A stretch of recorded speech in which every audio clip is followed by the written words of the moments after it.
Hai, selamat datang di Juni TV.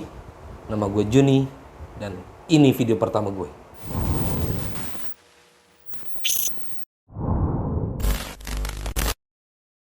Dan Sanders, bartender Australia yang mendadak kaya dari glitch ATM. Bagi kalian yang suka bermain game, pasti udah nggak asing lagi nih sama yang namanya cheat atau glitch. Hal itu adalah hal umum yang biasanya sering terjadi saat memainkan sebuah game. Dengan menggunakan cheat atau dengan terjadinya glitch, para pemain bisa mendadak kaya karena memiliki banyak barang ataupun uang dalam game tersebut. Tapi percaya nggak? Ternyata hal tersebut gak hanya terjadi di dalam dunia game saja. Walau kemungkinannya sedikit, bahkan hampir nggak mungkin terjadi, tapi peristiwa ini pernah terjadi di dunia nyata. Kisah inilah yang dialami oleh Dan Sanders, seorang pria asal Australia yang mendadak menjadi kaya seolah-olah berada di dalam dunia game atau film. Kejadian ini terjadi pada tanggal 22 Februari 2011. Dan Sanders, yang saat itu berusia 29 tahun, sedang minum-minum bersama teman-temannya di sebuah bar di kota kecil di Australia yaitu Wangaratta. Mereka harusnya bayar minuman itu dengan sistem split bill atau yang biasa disebut dengan patungan. Tapi pada saat mau membayar, Dan Sanders sadar kalau uang tunainya kurang. Makanya ia pamit sebentar untuk mengambil uang di ATM. Disinilah kisahnya dimulai. Dan Sanders memiliki dua kartu di National Australia Bank. Satu kartu adalah kartu rekening tabungan yang terhubung dengan kartu debit Visa, dan satu lagi adalah rekening kredit yang terhubung ke kartu kredit Mastercard dengan batas kredit $1.000. Sebelum mengambil uang, Dan Sanders memeriksa saldonya lebih dahulu. Tapi saat mau mengecek saldo, mesin ATM malah mengeluarkan tulisan saldo tidak tersedia saat ini. Dan Sanders merasa bingung karena mesin ATM nggak bisa menampilkan saldo. Meski begitu, Dan Sanders mencoba memeriksa saldo kartu kreditnya dan hasilnya pun sama. Mesin ATM nggak bisa memberitahu apakah kartunya sudah limit atau belum. Saat mau memencet coba lagi, Dan Sanders malah tanpa sengaja memencet tombol transfer. Ia pun memutuskan untuk mentransfer nominal sebesar $200 Australia atau sekitar 2 juta rupiah dari kartu kreditnya ke akun tabungannya. Namun, setelah ia melakukan itu, mesin menampilkan tulisan transaksi dibatalkan dan kartu langsung keluar dari mesin ATM. Namun Dan Sanders yang dari tadi udah merasa ada yang aneh dengan mesin tersebut, ia iseng-iseng menarik tunai sebesar $200 dari kartu ATM tabungannya. Ajaibnya, uang $200 benar-benar keluar dari mesin ATM tersebut. Dan Sanders pun kebingungan. Seingatnya, akun tabungannya cuma punya saldo sekitar $3. Tapi ia berpikir mungkin sistemnya sedang down atau semacamnya.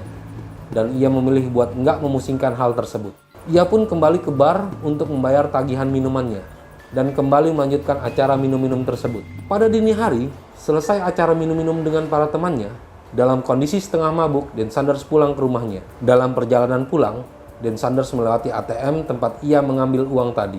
Karena Dan Sanders masih merasa aneh, bingung dan nggak percaya sama kejadian yang dialaminya tadi, ia masuk ke ruang ATM itu lagi, lalu mengulangi kejadian tadi.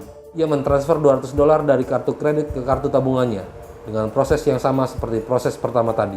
Ia juga mencoba menarik uang lagi dan ternyata bisa. Karena itu, ia mulai mencoba bermain-main dengan mesin itu. Ia mengulangi proses itu dengan menaikkan nominalnya menjadi $500, lalu $600. Ajaibnya, uang terus keluar dari mesin itu seperti trik sulap. Hanya dalam waktu beberapa menit, tiba-tiba udah $2.000 aja uang yang ada di dompetnya. Karena sedang dalam kondisi mabuk, Dan Sanders mengira hal ini cuma mimpi saja. Namun, saat ia bangun keesokan paginya dan mengecek dalam kondisi sadar, uang $2.000 itu ternyata masih ada di dompetnya. Dari situlah ia akhirnya sadar kalau kejadian ajaib itu bukan mimpi. Masih nggak terlalu percaya dengan kejadian aneh ini, Dan Sanders berpikir bahwa mungkin aja dia punya utang $2.000 dari kartu kreditnya, walau melebihi limit. Dan Sanders pun menelepon pihak bank untuk memastikan, tapi ternyata nggak ada catatan transaksi dari kartu kredit. Ia pun mulai memikirkan cara untuk menikmati uang kaget tersebut. Akhirnya, ia memutuskan untuk membeli kulkas harga $1.000 untuk tunangannya. Walau begitu, tunangannya nggak tahu mengenai uang tersebut. Dan Sanders nggak mau memberitahu ke siapapun. Apalagi, tunangannya yang bekerja sebagai guru di sekolah dasar berbasis agama nggak akan suka sama hal-hal curang begitu. 2 atau 3 hari setelahnya, Dan Sanders kembali mengecek rekeningnya dan ternyata rekening kreditnya benar-benar normal, seperti tidak terjadi transaksi apapun. Namun, rekening tabungannya berkurang $2.000 menjadi negatif. Butuh waktu untuk akhirnya Dan Sanders menyadari apa yang terjadi.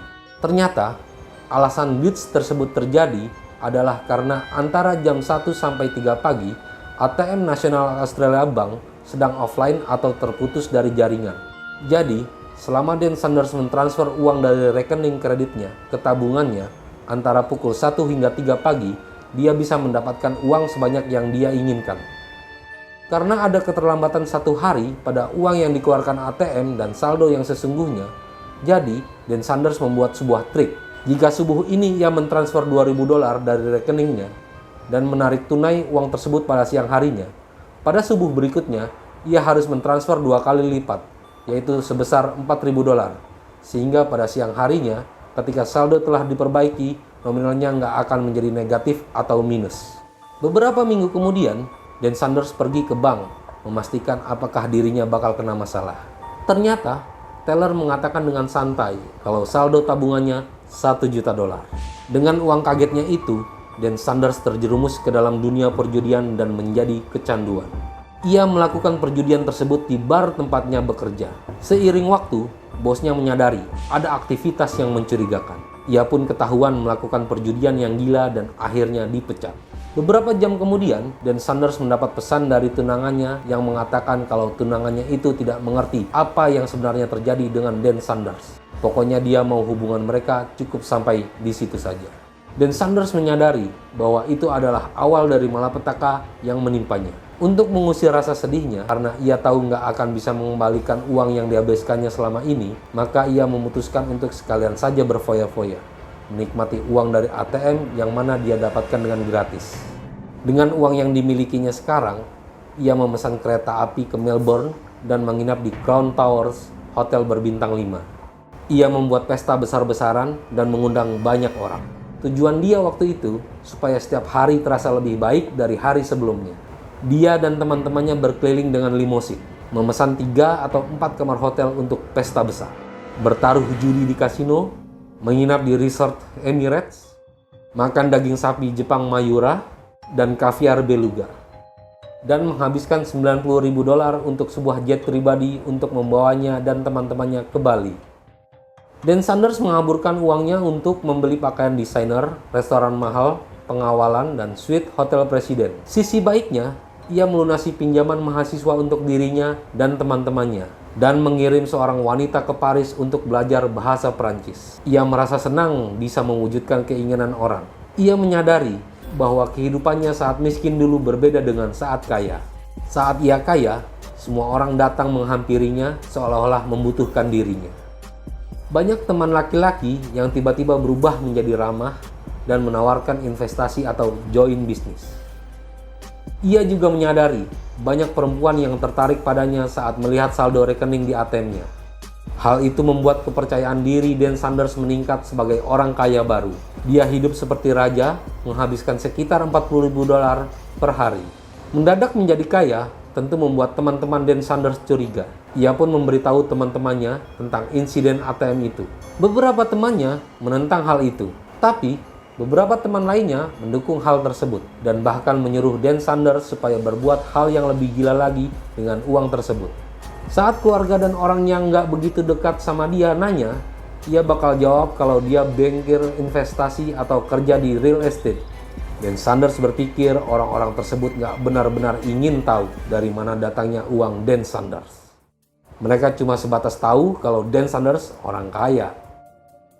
Selama 4,5 bulan hidup seperti itu, Dan Sanders menghabiskan uang sebesar $1,6 juta. Dalam rentang waktu itu pula, bank sama sekali nggak sadar kalau ada peristiwa seperti itu. Tapi, walaupun bank nggak sadar, sebenarnya Dan Sanders nggak hidup dengan tenang selama itu. Ia selalu khawatir setiap menarik uang tersebut. Sampai-sampai ketakutannya itu terbawa mimpi. Suatu malam, ia bermimpi kalau tim kepolisian tiba-tiba mendatangi kamar hotelnya dan menangkapnya. Ia ketakutan saat terbangun dan mendengar bunyi bel kamar berbunyi. Syukurlah, ternyata bukan tim kepolisian, tetapi pegawai hotel yang menawarkan handuk bersih. Nggak cuma itu aja, Dan Sanders juga ketakutan dan merasa cemas saat mendapat telepon dari pihak bank. Karena jumlah transaksi yang besar, bank sering meneleponnya untuk mengonfirmasi apakah benar ia yang melakukan transaksi tersebut. Walaupun pihak bank nggak merasa ada yang salah, Dan Sanders tetap merasa bersalah. Ia yang biasanya hidup dengan benar, setelah melakukan hal-hal curang dan buruk seperti ini, hati nuraninya merasa nggak bisa menerima itu. Seiring rasa bersalah yang bertambah besar, Dan Sanders pun sering merenungkan keadaannya. Ia sudah ingin berhenti, tapi ia sudah terjerumus. Di sisi lain, ia juga merasa nggak bisa meneruskan hidup seperti ini. Dan Sanders nggak mau menjadi buronan, kabur, dan kehilangan keluarganya. Ia mulai mengingat-ingat nilai-nilai hidup yang dipegangnya. Pada akhirnya, sekitar bulan Juni dan Juli 2011, Dan Sanders pun mengambil keputusan untuk berhenti melakukan transfer harian dan semua rekeningnya menjadi utang dalam sekejap. Seorang petugas bank menelepon dan menanyakan apakah dia tahu bahwa kartu kreditnya telah ditarik hampir $800.000, di mana jumlah itu jauh melebihi batas limit kartu kreditnya. Dan Sanders akhirnya mengakui perbuatannya selama ini. Ia juga mengaku ke pihak bank kalau ia masih menyimpan $80.000 di tas Hilton Laundry. Dan Sanders pun bertanya ke pihak bank, apa yang akan terjadi selanjutnya. Pihak bank mengatakan kalau kejadian ini udah masuk ke ranah polisi dan menyuruh Dan Sanders menunggu telepon dari polisi untuk menerima hukumannya. 10 bulan berlalu, Dan Sanders nggak menerima telepon apapun dari bank atau kepolisian. Ia pun menghubungi seorang pengacara untuk membantunya mencari kejelasan kasus ini. Pengacara tersebut menenangkan Dan Sanders dengan berkata kalau pihak bank akan nanggung semua kerugiannya dan gak bakal menghubungi polisi. Mereka gak bakal mau kalau klien tahu banknya gak seaman itu. Sampai-sampai ada orang yang bisa mencuri begitu banyak.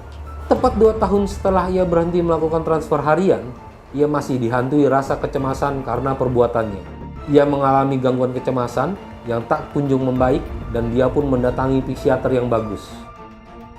Psikiater nggak menyuruh Dan Sanders melakukan apapun, tapi dia mengatakan kalau menyerahkan diri dan mengakui kesalahan bisa berguna buat membersihkan nurani, supaya bisa hidup tenang ke depannya. Dan Sanders merasa solusi itu mungkin bisa membantunya. Tapi, ia juga tahu kalau pihak bank akan menutupi masalah itu. Nggak habis akal, Dan Sanders menghubungi redaksi surat kabar Herald Sun dan beberapa media lainnya. Ia kemudian diwawancarai kru acara TV Australia A Current Affair. Akhirnya, setelah banyak muncul di TV dan artikel tentang kisahnya tayang di 3 koran, Dan Sanders pun mendapatkan keinginannya. Akhirnya polisi serius menjemput ke rumahnya. Mulanya, Dan Sanders berpikir kalau ia akan dimiskinkan oleh jaksa. Tapi ternyata karena semua pihak kebingungan atas apa yang terjadi, banknya juga cuma menyediakan sedikit bukti bahwa telah terjadi pencurian atau pembobolan, ditambah lagi dengan pemicu ATM error yang nggak diketahui sampai sekarang. Kasus Dan Sanders cuma dianggap hakim sebagai kasus tindakan nakal dan tidak jujur yang dilakukan oleh orang yang beruntung. Tapi, karena Dan Sanders mengaku bersalah, dia pun dijatuhi hukuman 1 tahun penjara. Ia juga dibolehkan bebas lebih cepat dengan syarat ikut rehabilitasi dan aktif di komunitas selama 18 bulan.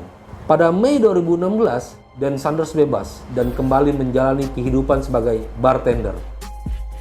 Walau orang-orang kembali menjauhinya karena dia udah nggak kaya lagi, tapi Dan Sanders jauh lebih tenang sekarang. Gangguan kecemasannya udah nggak muncul lagi. Ia juga merasa menemukan jati dirinya yang sempat hilang. Walau begitu, dia juga nggak menyesal pernah dihukum masuk penjara untuk menebus kesalahannya. Dan Sanders merasa itu adalah keputusan yang tepat. Oke guys, itulah kisah Dan Sanders, pria yang bisa melakukan cheat untuk mendapatkan uang gratis seperti di dalam sebuah game.